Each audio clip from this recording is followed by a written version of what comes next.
saludo para usted y permítame antes manifestar mi solidaridad por toda la problemática que usted ha tenido en su esquema de seguridad, y vamos a tomar acciones los congresistas del Centro Democrático que muy pronto sabrá públicamente, no se las voy a adelantar, simplemente mi solidaridad porque sabemos que usted es un hombre que no solo vivió en carne propia ese horror del terrorismo, sino que es uno de los hombres más amenazados de este país.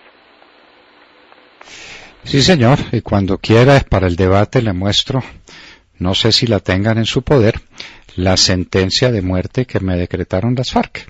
Son 7 páginas, y no he oído ni he sabido de que tengan alguna voz de arrepentimiento por el asesinato de mis escoltas y por el atentado que cometieron en mi contra, del que salí muy gravemente herido. Bueno, senador, ¿qué está pasando en Antioquia con estas zonas de cómo se llaman finalmente, concentración, agrupamiento, veredales, tolerancia, cómo se llaman esas zonas? Pero no importa, ¿qué es lo que está sucediendo? Las últimas declaraciones del gobernador Luis Pérez Gutiérrez son escalofriantes. Dicen que los espacios que están dejando las FARC los está ocupando el narcotráfico, con cualquiera de sus nombres o de sus motes, como ustedes quieran. Es decir, las mismas FARC con distinto brazalete. ¿Pero qué está pasando, senador? Usted que lo sabe de primera mano. Pues, doctor Fernando, nosotros hemos venido desde hace mucho tiempo, no es un tema de moda como se ha vuelto, que muchos ya empezaron con sus denuncias muy puntuales sobre cuál iba a ser la problemática de las zonas, como se conoce con ese rimbombante nombre, zonas veredales transitorias de normalización, que son unas mini zonas de despeje en todo el país, y nosotros desde el primer día nos opusimos a eso.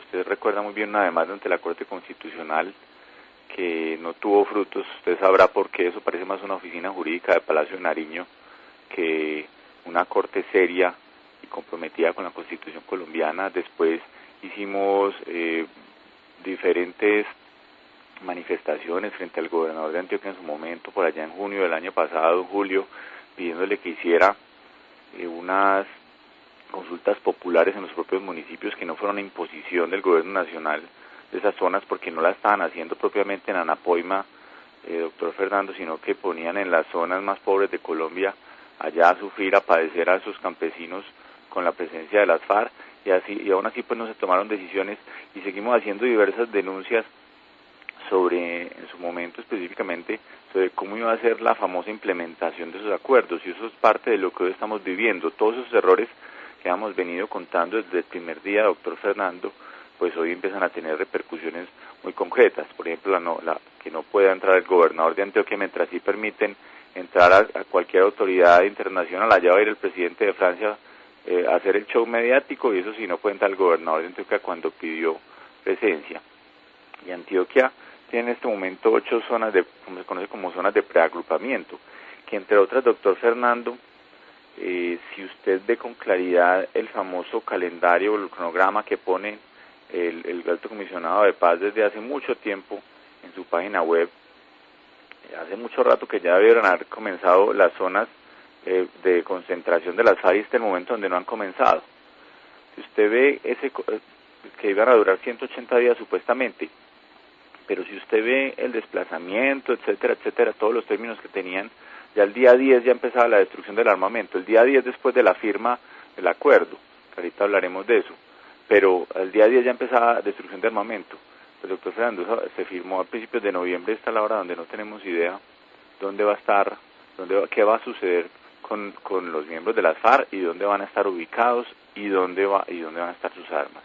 Así que ha sido uno tras otro, no solo un exabrupto jurídico lo que ha venido sucediendo con esas zonas de concentración de las FARC, sino que, repito, desde su momento veníamos diciendo que iban a existir muchas dificultades en su implementación, y aquí lo estamos viendo lentamente.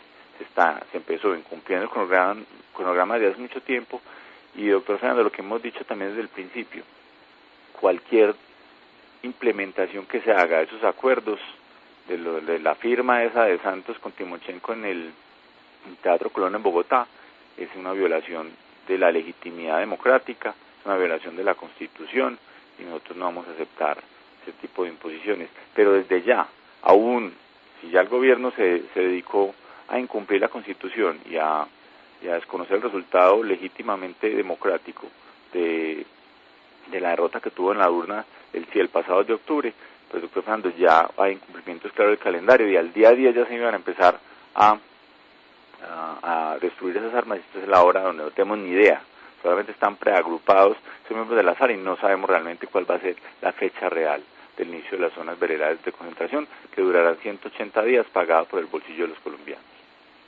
¿Y cuántos son los que están preagrupados en Antioquia, senador Ramos? Pues doctor Fernando, aquí es donde más tenemos información en Antioquia, porque yo no veo a los demás gobernadores del departamento con ningún tipo de iniciativa al respecto.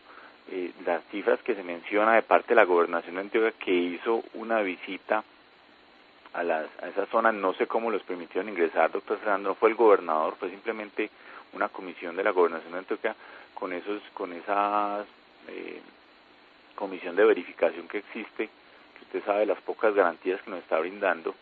Dice que hay 901 miembros de las FARC que están allá preagrupados por un lado, pero con unas preocupaciones, con unas manifestaciones muy preocupantes. Por ejemplo, dicen que hay 21 menores de edad. Las FARC han dicho que ellos ya habían entregado a todos los menores reclutados, y esto tiene doble preocupación. La primera, pues que son muy pocos frente a los números históricos que ha habido de reclutamiento forzado de menores en Antioquia. Imagínense pues que solo van a terminar con 21 de esos jóvenes o de esos niños reclutados por las FARC, apenas hay 21, pero lo preocupante es que las FARC habían dicho que ya habían devuelto a todos los menores y todavía aparece 21. Es decir, es doble preocupación, porque quién sabe cuántos niños o cuántos menores reclutados por las FARC hay en este momento sin ningún tipo de identificación y no sepamos dónde se encuentran. Esa es la primera preocupación. Y lo segundo es que, pese a todo lo que se ha dicho, de que ya los jóvenes esos niños ya habían sido retornados a su familia, pues todavía permanezcan 21 oficialmente definidos así, al menos por la gobernación de Antioquia, con base en la información que le dieron esa misión de verificación, lo cual, repito, doctor Fernando, pues deja muchas dudas, porque usted sabe que la ONU se ha portado más como un comité de aplausos de todo este proceso en Colombia y no realmente como una entidad que brinde garantías a la verificación real de lo que está sucediendo en dicha zona. Ahí va por un lado entonces ese punto. 901 miembros de las FARC en 8 zonas de concentración o de despeje, porque ahorita si quiere ya empezamos a hablar de la realidad de lo que van a hacer esas zonas, porque seguiremos diciendo y denunciando con claridad qué va a ser el futuro de esas zonas, de los cuales hay 21 menores de edad. No tenemos entonces conocimiento y realidad y claridad de qué va a pasar con esos menores. Pues aquí el alto comisionado de paz lleva diciendo desde hace muchos días que es que ellos lleva diciendo que es que los jóvenes, que los niños, que los deberían dejar regresar a sus familias. Doctor Fernando, hoy están preagrupados muchos de esos menores reclutados por las FARC, una violación al derecho internacional humanitario por donde se le quiera ver, y no pasa absolutamente nada. El gobierno sigue campante, cruzado de brazos frente a esta situación tan anómala. Senador, ¿en esas zonas de agrupamiento hay milicianos? ¿Los milicianos van a entrar o no van a entrar a las zonas de agrupamiento? ¿Y se sabe de qué armamento disponen? ¿Ya se hizo un inventario de las armas que supuestamente van a destruir y a entregar? Pues empezamos entonces, doctor Fernando, ya con la realidad que veníamos nosotros, incluso desde la propia campaña, en el momento de la votación del plebiscito antes del 2 de octubre, digamos, diciendo cuáles eran esos hallazgos y que se volvieron aún más graves después de esos nuevos acuerdos, los que desconocieron la democracia colombiana. Lo primero es que, nadie conoce la realidad de las zonas, el tamaño de las zonas de concentración de las FARC.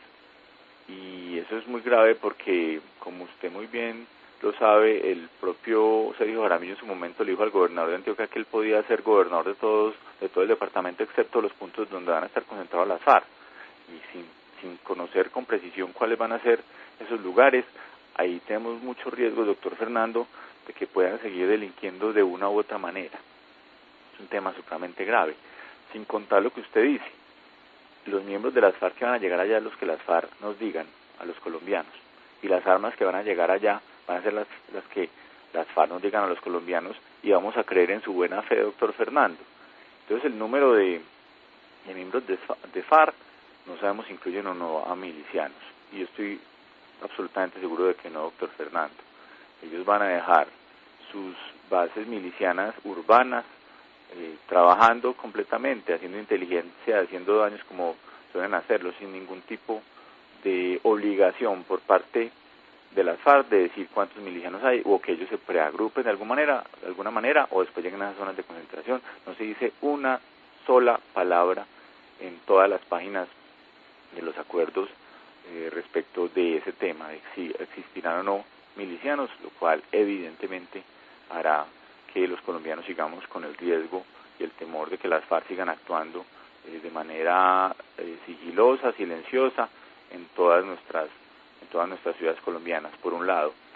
Adicionalmente, igual sucede con las armas. Allá, si las FARC nos dice que tienen 3 navajas y 4 cuchillos, les vamos a tener que creer, doctor Fernando, porque no hay una manera de tener claridad para identificar esas armas, hacerle trazabilidad y saber cuántas se entreguen. Así que si las FARC nos quieren decir el número que quieran, ese será el número que nosotros vamos a terminar creyendo, y el gobierno nacional no le preocupa absolutamente nada. No sabemos entonces si las FARC pueden enterrar las armas en otras partes para que cualquier momento tener acceso a ella, o peor, doctor Fernando, que si no devuelven sus dineros, como efectivamente está sucediendo en esta impunidad que se le está dando a las FARC, pues va a ser con centavitos que van a terminar comprando y rearmándose en cualquier momento.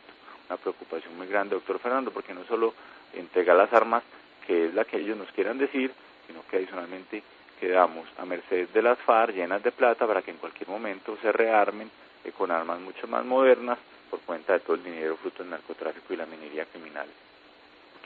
Bueno, se rearmen o simplemente saquen las armas de verdad, las saquen donde las tienen, y ahí aparece el elemento destructor de la sociedad, que son las FARC armadas, y usted lo dijo, enriquecidas. Hasta ahora, ¿qué se ha hecho en el tema del narcotráfico? Antioquia es uno de los departamentos mártires del narcotráfico. Hay cultivos de coca por todas partes. ¿Se ha visto una disminución de ellas? ¿Las FARC han hecho alguna denuncia de cuáles son las rutas del narcotráfico y cuáles son los sitios donde tienen sembrada mayor cantidad de coca? ¿No es que están comprometidos a contribuir al propósito de erradicar los cultivos ilícitos que haya en el departamento, en el país? Pues, doctor Fernando, usted sabe muy bien que no se dijo absolutamente ni una sola palabra dentro de esos acuerdos, porque a eso es lo que ellos van a quedar comprometidos finalmente. A lo que digan en el acuerdo no nos van a decir absolutamente nada más sobre cuáles serán las rutas, dónde están las zonas donde ellos tengan cultivos ilícitos, etcétera, etcétera. No hay una sola palabra para ello. Ya el fiscal general de la Nación había dicho que estaba esperando que al cierre de 2016 se llegaran a más de 200.000 hectáreas sembradas de coca en Colombia, lo cual no tiene antecedentes y es realmente preocupante, y vamos a ver cuáles son los números que nos estarán diciendo finalmente cuál va a ser, pero el incremento de cultivos ilícitos en Colombia sigue campante, sigue creciendo, y el gobierno nacional cruza brazos al respecto, porque no quiere poner brava a las FARC, no quiere meterse en ese tema como si no fuera una preocupación, que es lo que va a terminar sucediendo, doctor Fernando. Y hay muchos miembros de las FARC que están desertando, hay muchos que se declaran disidencia, no sabe uno si es una disidencia planeada para seguir con el negocio del narcotráfico con las grandes cabecillas, no tiene una idea, y nada raro que así sea. Y con ese incremento enorme en cultivos ilícitos, pues empiezan a fortalecerse esos grupos disidentes que, repito, posiblemente tengan la bendición de los cabecillas de la FARC por un lado. Se va a fortalecer el ELN y se van a fortalecer todas esas bandas, todos esos grupos armados conocidos como bandas criminales en todas las zonas del país. Con 200.000 hectáreas de cultivos ilícitos, la plata que llega en el narcotráfico es mucha, y las FARC no dicen absolutamente nada, no tienen ninguna obligación, el gobierno no les obliga a decir absolutamente una palabra sobre ese negocio, y ahí está, va a seguir entonces el negocio del narcotráfico pululando en Colombia, los cultivos ilícitos creciendo a todas horas, y con una preocupación, doctor Fernando, porque nosotros ya lo hemos venido denunciando con precisión, con mapas de la Oficina de las Naciones Unidas contra la Droga y el Delito, y es que en 12 zonas de esos puntos de concentración, de esas zonas veredales de concentración, en 12 de esos puntos o alrededor existen cultivos ilícitos de droga. Es decir, las FARC van a estar en zonas, en sus campamentos, donde van a estar supuestamente concentrados, van a tener acceso a cultivos ilícitos de droga. Es un tema supremamente preocupante. En 12 de los puntos, 12 de las veredas que se ha dicho que van a estar concentradas, vamos a ver cuándo es el comienzo de esa concentración que supuestamente, repito, iba a comenzar desde noviembre. Pues existen en 12 de esos lugares presencia de cultivos ilícitos de droga, porque Colombia está infestada de droga, doctor Fernando. Es una epidemia que estamos viviendo y que sigue en crecimiento ante un gobierno completamente cruzado de brazos. Tan temprano en la mañana no lo puedo acusar por no haber leído el diario El Tiempo de hoy, donde hay una página entera dedicada al tema de la erradicación de los cultivos. Y el experto que lo escribe en el diario El Tiempo, página entera, dice que todo el dinero que está gastando el Estado en sustitución de cultivos se está quedando en las manos de los intermediarios.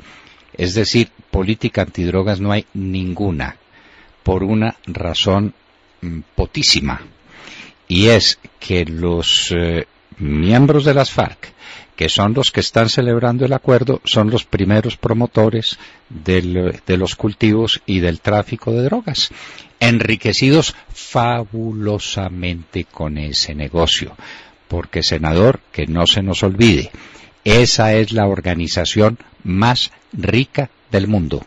200.000 hectáreas de coca sembradas, como dice el fiscal. ¿Cuánta cocaína producen? Más de 1.000 toneladas métricas de cocaína al año. ¿Cuánto valen 1.000 toneladas métricas solo calculadas por el consumo interno a 5 millones de pesos el kilo? 50 billones de pesos al año.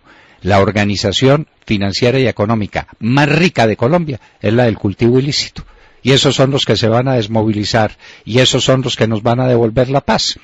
De manera que así usted entiende por qué las zonas de concentración vienen como vienen, y por qué todas estas inconsecuencias, y por qué de aquello en serio no se sabe ni se sabrá nada. Bueno, senador Ramos, hay que seguir pendiente con este tema, y hay que felicitar la posición del gobernador de Antioquia, que es una posición erguida, seria. ¿Y cómo es eso que el señor Jaramillo le dice que puede ser gobernador de Antioquia menos en las regiones ocupadas por las FARC? Si está dicho en el acuerdo que las autoridades civiles tienen todo el derecho a mantenerse en esas zonas siempre que estén desarmadas, porque siguen manejando, teóricamente, siguen administrando esas regiones. Lo que ya Jaramillo dijo que es mentira, y que a esos sitios no pueden entrar, y que el gobernador de Antioquia no es gobernador de las 8 zonas ocupadas por las FARC. ¿No es así? Pues, doctor Fernando, yo le cuento ya para cerrar 3 cosas muy puntuales de los hallazgos que hemos tenido, y que, repito, van a ser problemáticos en el futuro, porque ya lo están siendo en muchos municipios. Lo primero, los miembros de las FARC van a poder salir en cualquier momento de los campamentos en donde están y de las zonas veredales donde van a estar. Lo dice claramente los acuerdos, y dice que se va a hacer la salida de los combatientes, como le dicen, entre otras, pues esa palabra tan compleja, puede hacerse de los campamentos sin armas y de civil. Es decir, van a poder seguir delinquiendo, doctor Fernando, donde quieran, sin ningún tipo de restricción, porque simplemente que las sales del permiso ellos podrán salir. Segundo, a las personas que están hoy en la cárcel de las FARC, esos que van a ser beneficiados por la ley de amnistía, doctor Fernando, no van a tener que ir a las zonas de concentración, van a poder irse para donde quieran, doctor Fernando, no es una obligación, simplemente le ponen que si son beneficios con la excarcelación, si así lo desean, pueden ir a las zonas de concentración. Así que, doctor Fernando, tendremos personas que han pagado cárcel de las FARC, que estaban en la cárcel y pueden estar en la calle tranquilamente sin ningún tipo de control, doctor Fernando. Otro tema que agrava mucho la situación. Vamos a ver en qué va a parar esto. Es que esto hay que decirlo de una vez, porque eso termina siempre en problemas. Y otro es que va a haber más de 200 miembros de las FARC moviéndose a sus anchas por todo Colombia, porque permiten que muchos de los integrantes, 60 estén movilizándose por todo el país, y 10 por cada zona veredal de concentración por todo el departamento. Por cada departamento hay 10 que se van a estar moviendo.